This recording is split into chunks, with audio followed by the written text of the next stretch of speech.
জুলাই আগস্টের হত্যাকাণ্ডে রাজসাক্ষী হয়েছেন সাবেক police মহাপরিদর্শক Chowdhury Abdullah Al Mamun.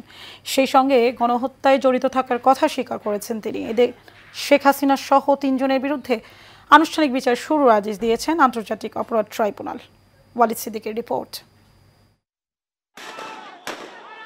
July August গণহত্যার মামলায় শেখ হাসিনা সহ ৩ জনের বিচার শুরুর আদেশ দিয়েছেন আন্তর্জাতিক অপরাধ ট্রাইব্যুনাল। সেই সঙ্গে আলোচিত এই মামলায় আগামী ৩ আগস্ট সূচনা বক্তব্য উপস্থাপন শেষে ৪ আগস্ট থেকে সাক্ষ্য গ্রহণের দিন ধার্য করেছেন ট্রাইব্যুনাল।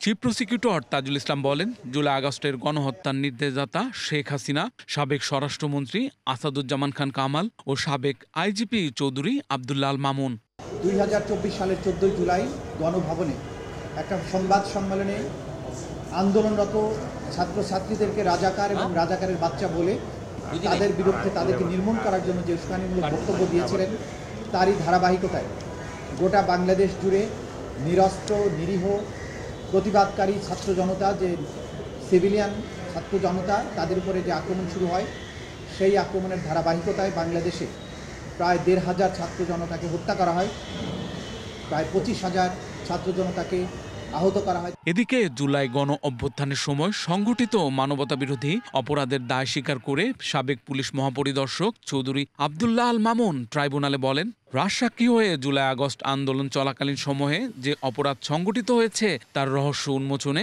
আদালতকে সহায়তা করতে চান তিনি। Walid Siddiqui, Asian television, Dhaka.